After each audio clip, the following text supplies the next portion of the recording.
What is going on, everybody? My name is Hodge Burkhart, and welcome officially to my podcast, The Fifth Quarter. I am a sports lover. I am a UNC fan. Both my parents went there, so unfortunately this year, I'm a fan. I'm a Hurricanes fan, hockey. I'm a Panthers fan, and I guess by association, I'm a Hornets fan, but I'll get into it. I'm not a huge NBA fan. So I'm going to start with the Super Bowl. It sucked. I was so bored. And I was rooting for the Chiefs, so I wasn't a huge fan of the outcome. But it was so boring. It was like 33-0 at a point. The Chiefs, I knew player by player they were worse, but their O-line looked like just it's so bad. I know the Eagles' defensive line is good, and they were good. Jalen Carter's an absolute dog. So is Jordan Travis. All those guys are great, but they didn't change anything. They didn't add a protection. Mahomes was just getting killed. He couldn't do anything. The Chiefs stopped the run, which was good, but they couldn't score, and they couldn't really stop Jalen Hurts either. So they just weren't really able to do anything well. And then they got two trash time touchdowns at the end to make the score look better. And then the commercials, the only one I really enjoy is the horse one. I think it's Modelo. Other than that, all of them have fallen off so hard, which kind of stinks. But that's life. And then the Kendrick Lamar, he was fine. Growing up with Katy Perry and Rihanna doing it pregnant, that's just what we see today is not the same. And I don't mind Kendrick Lamar singing Not Like Us. I get that's his song, and that's a good song. He should be able to sing it, even if it's about Drake. But bringing out her exes, you're kind of dude, give it a rest. Why are you trying so hard to up this guy? It just seems kind of silly and really immature. And so I wasn't a huge fan of that. So for me, Super Bowl was kind of a letdown, but I'm curious what y'all think. Next, I want to talk about UNC sucking. So, as I mentioned, my parents went to UNC, so as I grew up, that was my team. That was my childhood team. That's just, I've always been a diehard as a child. Football, basketball, obviously they're much better at basketball. But this year is one of the most depressing, upsetting, and just hopeless seasons I've ever watched as a UNC fan. And I was there when they had Cole Anthony, and the team stunk.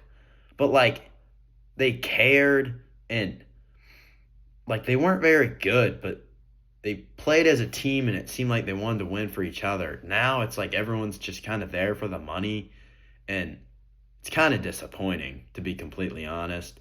But UNC wasn't able to recruit a center, which they had 2 years to know that Baycott's going to leave because he's 1,000 years old, so he can't come back. They don't get one. They stick with Jalen Washington, who was a backup, and just think it's going to be fine. You can't just assume some backup's going to become good, and now they're paying it. They just got drilled by Clemson, which is expected because they stink, but they're 14-10. I sadly hope Hubert Davis gets fired. UNC needs to go outside of the UNC family to get a coach and need to just hire a real basketball coach because this is not good and people are not happy because UNC's the basketball is the pride and joy of the school, and now I guess I guess you could say it's football, but who knows if they're going to be any good. But I really think they need to take a long, hard look at Hubert Davis's reign as the coach because first year was not his team. He got Brady Manick. Manick was the man. I miss Brady Manick. Love you, buddy. But they just got lucky. They would have made March Madness, and they beat Duke. And then they went on a run, which is great. But I would compare it to the NC State run last year, and it's awesome, but that doesn't justify you as being a good coach. And then a year after that, total letdown, just an absolute disappointment. And you're well, what happened? Same team except Manick, except they had Pete Nance. Yeah, Pete Nance. And then the year after that was decent with Ingram and Baycott and Caleb Love left. And RJ looked like he was a fantastic basketball player. And they were like good. Last year was an acceptable season. Like they were good, went to the Sweet 16, lost to Alabama. And you're like, oh well. And this year's horrible. They didn't recruit a center. RJ Davis looks so bad. They don't look like they play as a team. No one looks like they want to be there. Everyone seems like they're just there to get paid. And like as a lifetime fan, what it used to be, and I know like totally spoiled, but like I used to wake up and be like, UNC plays basketball today. I'm so excited to watch my favorite team play. Even if they weren't that good, and even if they lost, I'd be like, they seemed well coached and they tried, just wasn't our game. Like the game that UNC lost to Auburn, I think it was in the Sweet 16, and that was heartbreaking. But I was like, wasn't our night. That's okay, we tried. That was a lack of effort and we were poorly coached. I've never felt that way until the last few seasons. And it sucks. Because it's just like not, I don't know, it's not good. But like I used to, like Joel Berry, God, he was the man. Like watching those teams play as a team with the camaraderie as a team, like they were a fully gelled unit. And now it's just 5 basketball players. But anyhow, now on to hockey. It's the Four Nations break, which means there's no hockey for the next about 2 weeks, and it's U.S., Finland, Sweden, and Canada. I would say, skaters-wise, Canada is the best team. I would say overall, probably the U.S., just because Hallebuck's in goal, and he's absolutely disgusting. I think a goalie, and I think Ottinger's behind him, who's also very good. I think a goalie can really make a difference. I don't think Sweden's very good. Like Zibanejad's on their first line. That speaks some volume. But Finland could be decent. The Aho, Barkov, Rantanen, those guys are pretty good. But Canada's disgusting. It's like McDavid is on the first line. Crosby's on the second line with McKinnon. McCarr's on defense. It's basically the Avalanche with McDavid and then some veterans of Crosby and Marchand. So, yeah, they're pretty good, but they don't really have a goalie. So I think that should be interesting as to who's going to win that. And I also think there's been a lot of talk as to if Russia should be allowed to play in the Four Nations. Obviously, it wouldn't be the Four Nations if you added another nation. But their team, I just saw a thing for their goalies, and it would be Igor Shesterkin, the Rangers goalie, who won the Vezina, Bobrovsky, the Florida goalie, who just won the Stanley Cup, and then Vasilevsky, who's older now, but is so a first ballot Hall of Famer who went back-to-back. I'm like, those are probably three of the top 4 best active goalies in the league. I don't know if Vasilevsky's up there anymore because he's really old, but if you took each goalie at their prime, I'd say it goes him, Hallebuck, Bobrovsky, Shesterkin. So that's just interesting to me how good their goalies would be.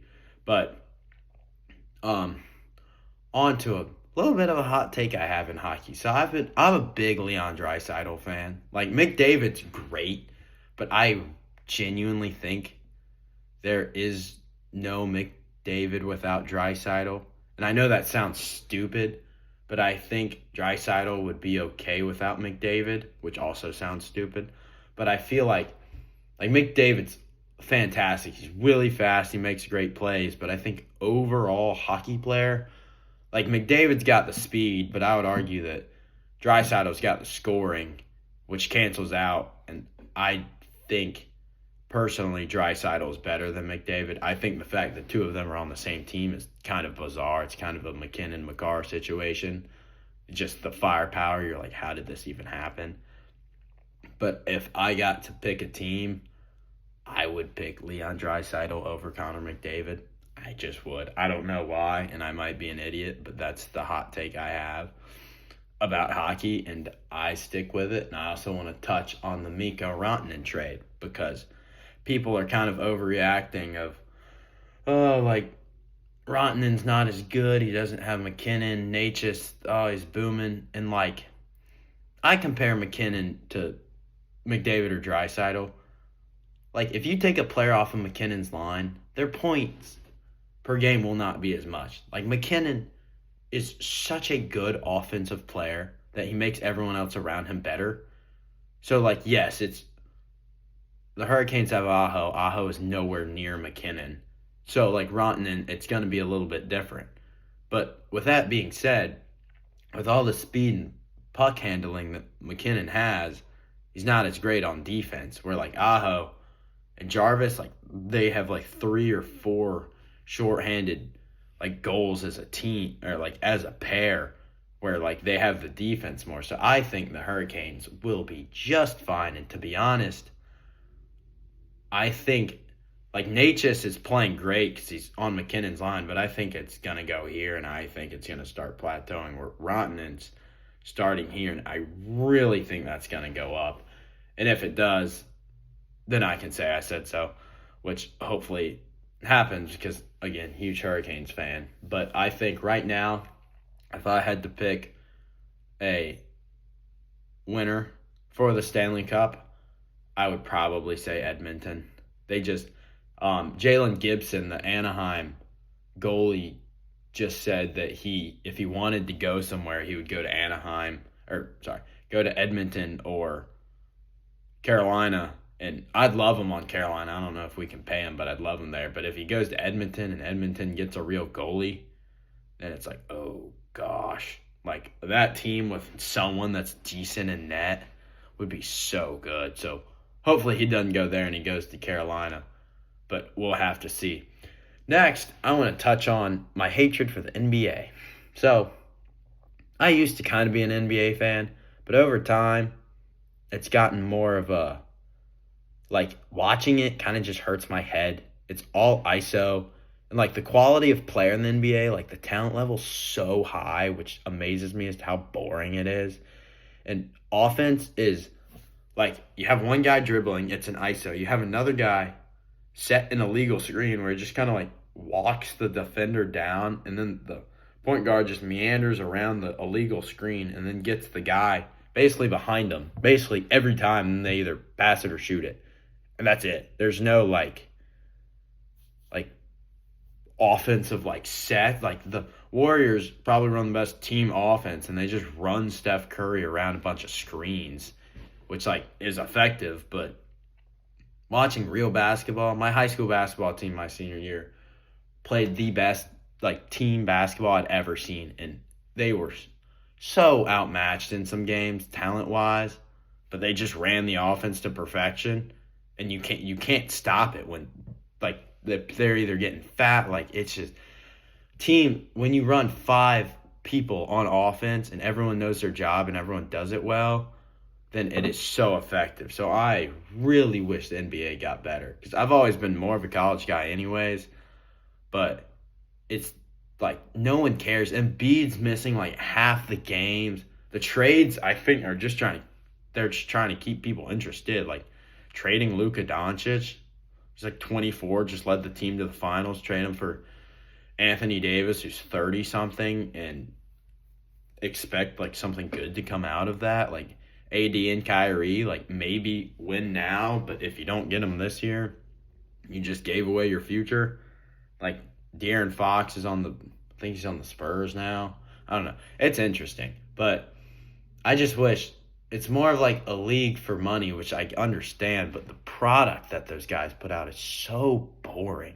No one tries until the playoffs anyways. Like, it's why it's so hard to bet on college or NBA because you don't know, like, the LeBron could play 22 minutes because the Lakers are losing by 46, and you're like, what happened? And they just pull him and then he's done. You're like, well, that's just kind of silly.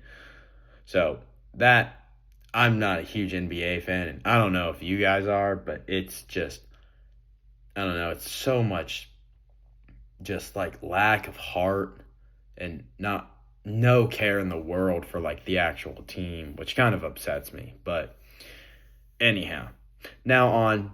So I think I can pick the heck out of some college basketball games. And so each day, I'll probably talk more about the sports things that I have to say because it gives me something to do. And I get to do a pick 'em for 3 college basketball games.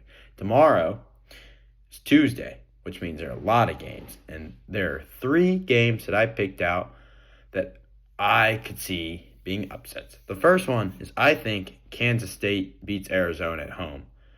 If I remember correctly, I think Kansas State just beat Kansas, maybe, which means they're starting to believe in themselves. And they got a pretty confident Arizona team coming in, which makes me think they won't play as well, and Kansas State will rally behind the home crowd. So I would bet on Kansas State to win. I can't bet. And then I also think UConn goes into Creighton and beats them. I think UConn is playing with a huge chip on their shoulder because they're now unranked and Creighton's now 24. So I think I'm not a Danny Hurley fan. Actually, like I'm a huge not Danny Hurley fan. I really despise the guy. I think a great basketball coach. He's crazy. He can't keep his mouth shut. He's really I don't even want to say confident. He's arrogant. I've never been a fan of his. Like again, UNC fan. So like Coach K, I didn't like him, but I respected him. He kind of had to, and you kind of have to with Danny Hurley, but like Coach K never did things where I was like, oh, like that's bad. And like some of the things Danny Hurley says, I'm like, oh, that's bad. So I don't know, but I think he'll get his team fired up to win. And then I think Kentucky beats Tennessee. Those games, the SEC games, are so high scoring. Like I don't understand. The games end up being like 98 to 105. I'm like where's the defense and why does no one play any? But so I think Kentucky wins that game. Tennessee is always such a fluke in any sport they play except baseball because what's his name? Christian Moore was a god. But I just I don't think a single SEC team makes it to the Elite Eight except maybe Auburn. That's my take. I've said this before, I think more ACC teams go to the Elite Eight than SEC teams. I think the SEC they beat up on each other, and I don't think the brand of basketball they play is built for March because they score. And that does not happen at March Madness. Everyone gets a little tight, start running your offense a little slower. And I just think that there is something to be said about like they always, all those teams win in front of their home crowd. And you're not in front of your home crowd at March Madness. So it's different. So I think the SEC, as I was saying, I think Kentucky beats Tennessee, but I think the SEC will have some trouble come March. But that is all I have for my things to talk about. So I hope you guys enjoy. I'm going to figure out how to try and post this on YouTube and I guess maybe make an intro. I might start on TikTok just to keep it small. But I hope that you guys all have a fantastic Tuesday and I will probably talk to you all tomorrow. Peace.